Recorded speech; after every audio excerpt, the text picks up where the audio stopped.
I was sure about teaching at that point. I was sure that I loved education. I loved being involved in the classroom and helping students learn. There was no doubt about that. The feeling that I had at that point was I didn't know if there was a place for me as a teacher, a place where I could feel like I could actually do what I felt I needed to do. The discussion for me is essential to understanding exactly what is it that's frustrating. Is it my ego that's getting in the way of something that's going on in the classroom or at the school? Or is it some underlying assumption that everyone's coming to school with that frustrates the learning environment? Welcome to the Unexamined Education. My name is Jonathan Ali, and as always, I'm joined by my friend Shaun Dalrymple. In our conversations, we draw upon our experience as educators to gain insight into the essence of teaching and learning. We hope that our discussions inspire and benefit you, whether you are a teacher, administrator, student, parent, or anyone else that understands the importance of education in the life of the human being. Good morning, Shaun. Good morning, John. This is the first episode of our podcast, and we want to spend some time today talking about why the Unexamined Education is an appropriate title for these conversations.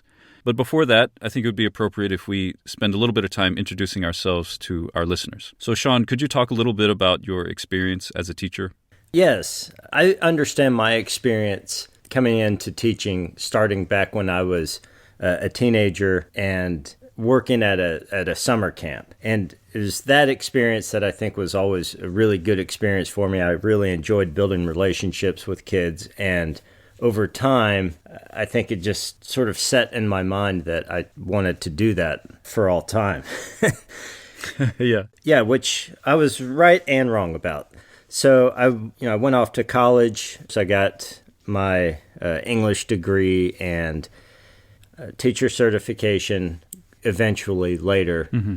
And after a bit of a false start after college, I went into teaching, and I went into a public school as a substitute teacher where I took over for a teacher who had to leave for medical reasons.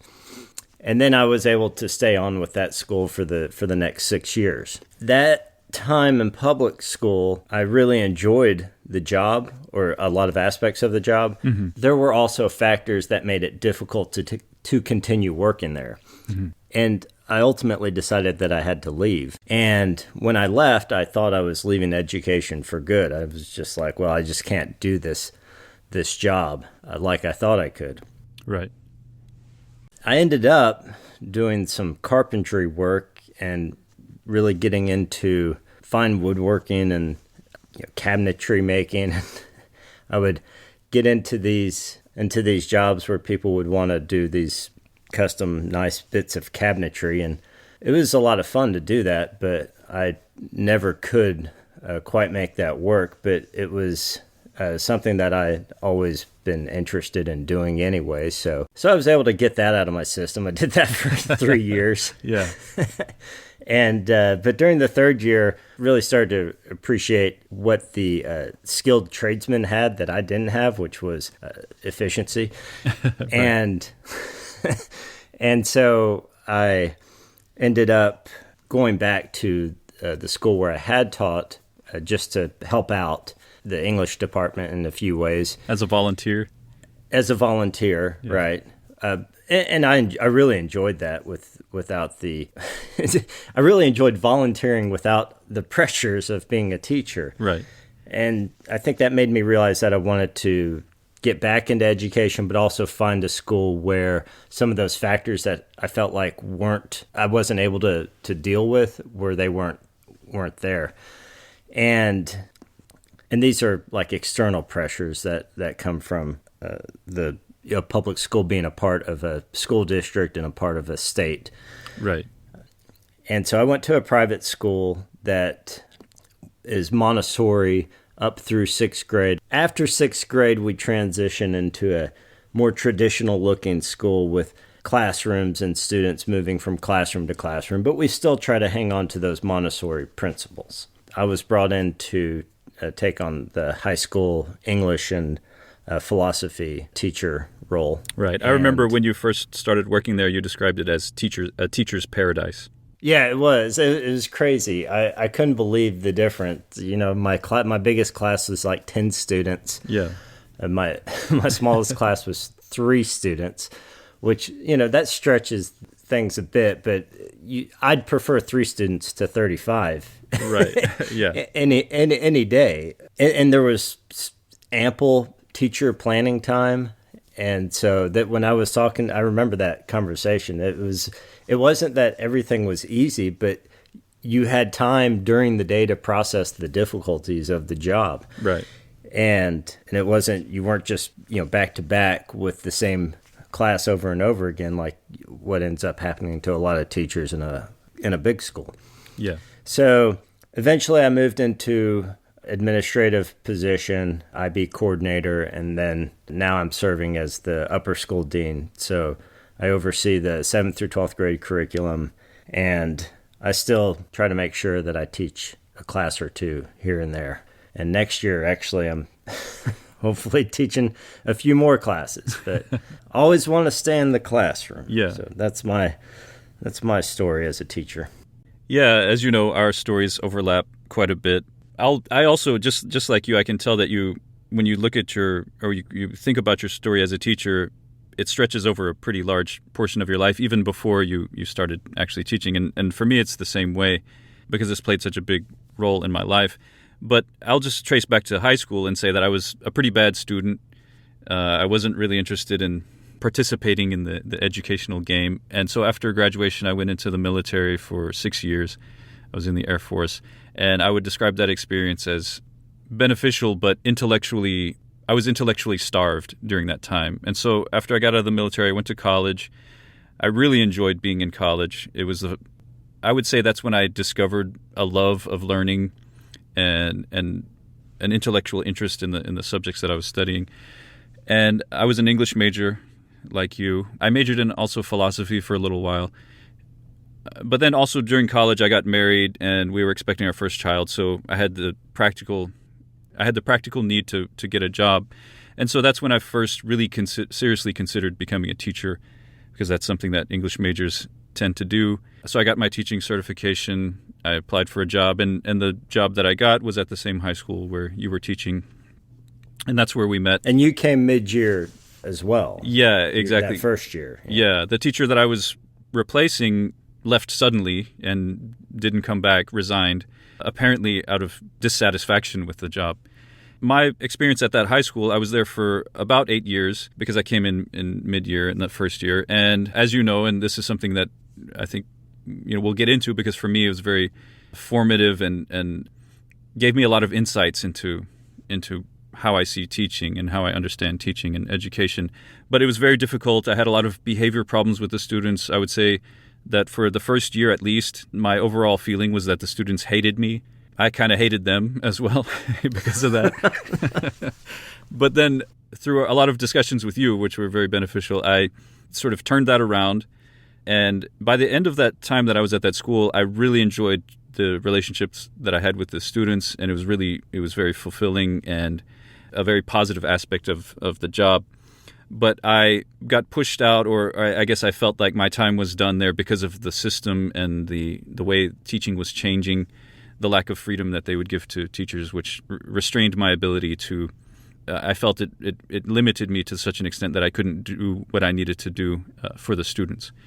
So which was something that we could see coming for years. Yeah, and certainly, and we'll talk more about that later, but that certainly factored into my decision. Right. And the signals just kept getting stronger and stronger. Right. To the point, I think I described it as the writing was on the wall by the time I left. And so I took a 6-year hiatus, kind of crazy thing to do, and traveled around the U.S. and ended up living overseas for a couple of years. With a family, with a wife and 3 kids, right? Yes, yeah. And when I look back on it now, I still am not sure it was the right thing to do. But anyway, we did it. But so I studied Islam because I converted to Islam about the same time that when I was in college, when I got married, when I started teaching. All of this happened for me around the same time. And so since that time that I became a Muslim, I'd been interested in studying it formally in the Islamic seminary. And so that's what I did for that time. But that reached a point where it wasn't practical for my family anymore. And during that entire time, I was thinking about education, reflecting on it. And I was still obviously involved in classes and had some roles in some situations as a teacher. And so it was very natural for me to come back and get back into education. And I happened to find a position at a small private school that's an Islamic school. Similar to your school, it's a Montessori school, especially in the early levels. So my job there is as an administrator. I'm not in the classroom. I haven't been for the last 2 years of this job. But I'm looking forward to getting back in the classroom and teaching as our school expands into a middle school and high school program. There's a key point that I think is probably applies to a lot of people who get into teaching, which is you might have a sense that you want to be a teacher, but you ran into this practical consideration of getting into teaching because you needed a job.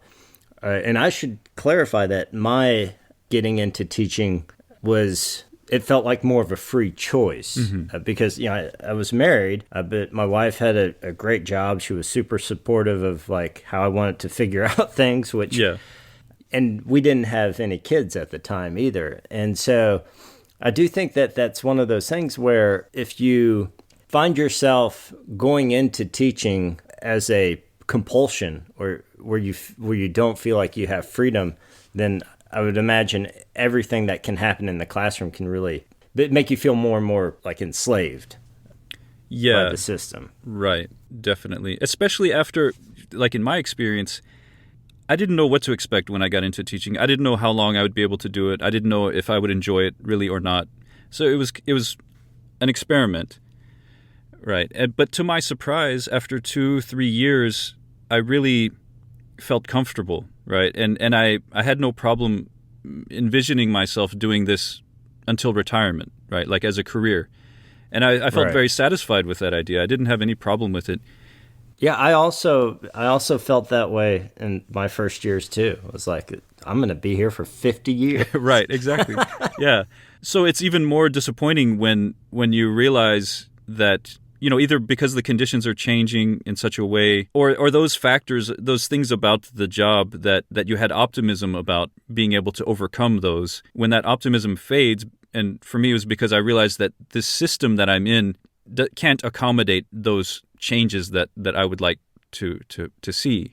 So it's very disappointing, I would say, because when I left teaching, it wasn't the same, or when I resigned from that school and left teaching at that school, it was much different from that initial doubt that I had about teaching before I started. I was sure about teaching at that point. I was sure that I loved education. I loved being involved in the classroom and helping students learn. There was no doubt about that. The feeling that I had at that point was I didn't know if there was a place for me as a teacher, a place where I could feel like I could actually do what I felt I needed to do. Right.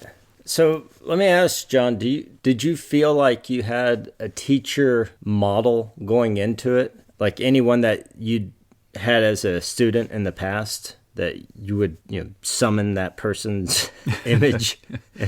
You mean a teacher that I had when I was in right school? Right, yeah. No, not really. Yeah, there was no one really for me. Did you have anyone like that? Well, I did, and I wanted to emulate some of the ways that he taught. This was a high school teacher that I had for 2 years, an English teacher that I had for 2 years.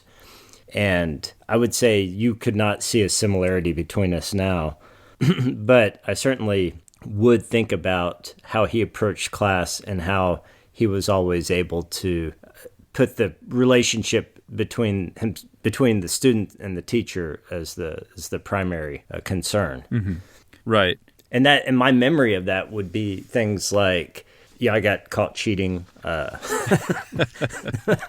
Yeah, I wasn't the greatest high school student either, but I got caught cheating on a little vocabulary quiz. Yeah, and I remember the way he handled it was he came up and he said, "Look, this is what I'm seeing here. I don't know how to interpret this any other way.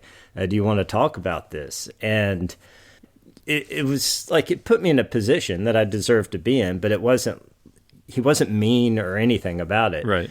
He just put that problem that he's having of like, here's what I have in front of me, and I know how I can interpret this where it makes sense to me, which is you cheated, but why don't you talk me through it? And of course, like that put me in a spot where I just wanted to tell him the truth. Right. Yeah. And another thing he would do, and this is something that I think is crazy, but I think it will feed into the podcast well, is at the end of each 6-week period, that's when our grades would go out. He'd call each person up one by one, and he would say, "What do you think you should get for this 6-week period?" Yeah.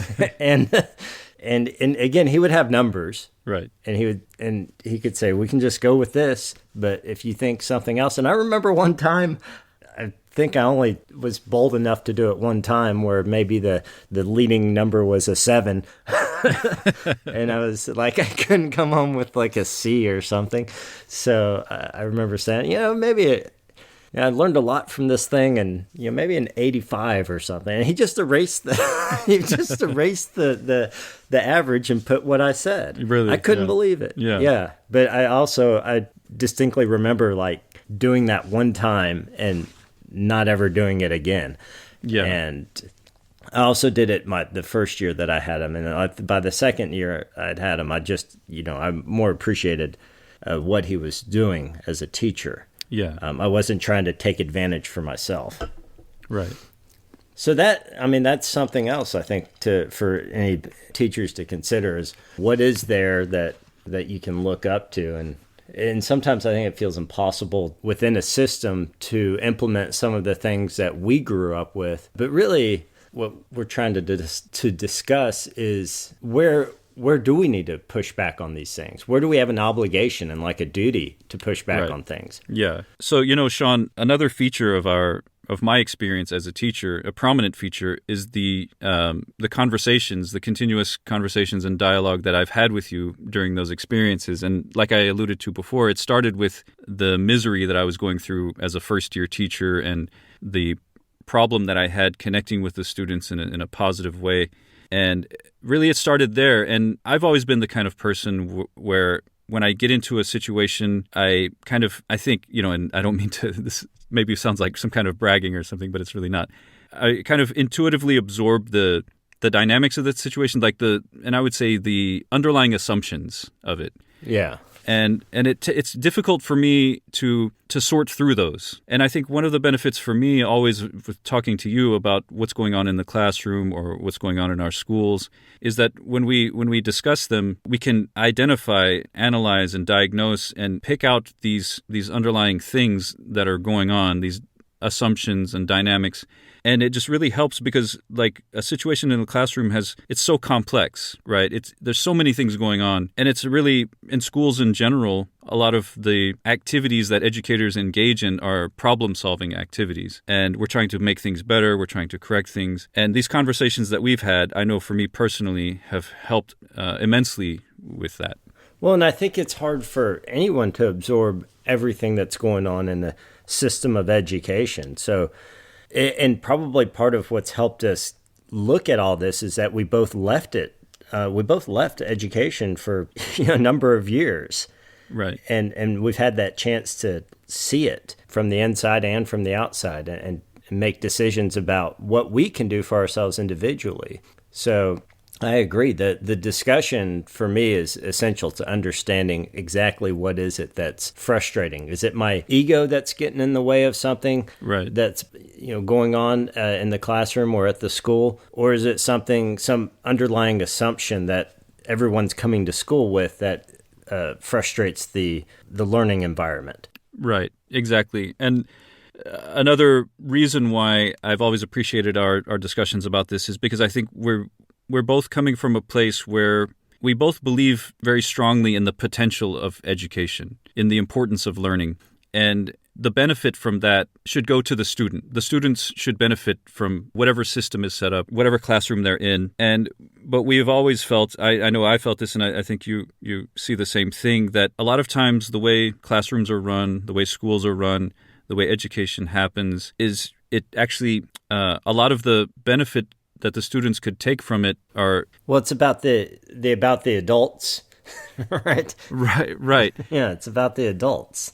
It's about the adults a lot of times, and the students suffer because of that. Yeah. Not suffer in the sense that, we feel so sorry for them and everything, although that is the case a lot of times. I think there is a lot... We do feel so sorry for them, but... Yeah. Right. Yeah. There is oppression of students and children going on in schools, but if we put that aside, that emotional aspect of it aside, or that sympathy for the students aside, just objectively, there's the fact that education could be something that has this almost unlimited potential of benefiting those students who are there, and we fall far short of that potential, I feel, most of the time. And it's our responsibility to look at why is it that we're falling short of that potential, and what can we do to change that. So this brings us nicely to the choice of title for our podcast, which is The Unexamined Education. Just as Socrates said that the unexamined life is not worth living, we feel that the unexamined education is of little or no value. So our goal in this podcast is to have conversations and discussions where we examine and analyze the dynamics and assumptions at work in education, because of the benefit that we'll have for fulfilling the real potential of education. Agreed. And I think the hope that we have is that there's actually a lot of people out there who maybe when we unpack some of these things will see ways to change things from the inside. I've always felt that schools, when we taught at that big public school, I think when I was leaving, the number of teachers working there was something like 130. Mm-hmm. And by that time, I knew most of them, and they were all kind-hearted, good people. Right. I mean, I suppose I could think of a few where I wasn't quite sure if they were there for the right reasons. Right. but I didn't meet anybody that I would say was evil or trying to destroy students' souls or anything. Right. So to me, it's always been something that should be reformable from the inside, because you hopefully have the right people for the most part. It's just a matter of breaking these things down and understanding where the system has gotten and how it's not serving the students in specific ways. Right. Yeah, that's my optimistic view. Yeah, I agree. And my hope for this podcast is that we can create this space for these types of conversations that maybe others don't have the time to have, or they don't have a discussion partner to engage in these conversations with. They're maybe teaching at a school and they feel isolated in their views. And it just might be that many of us experience the same thing, but they need to be articulated, and we need to feel that others are also experiencing and observing the same facts in order to have the confidence to try to discussing them more openly and maybe doing something constructive with those understandings. Yeah, and we plan to do this. This goes to our credibility. We plan to do this while maintaining our jobs as educators. Right. This isn't some sort of exit strategy for us, which I think we've discussed. Many educator who seems to come into the school district or give a speech or something, who seems to have all the answers, and they're just primarily speaking tour kind of educators, right. And have distanced themselves quite a long ways from the classroom or from the real problems. Yes. Yes. So we'll try to maintain our credibility by staying in the job and doing all this. Right. Yeah, definitely.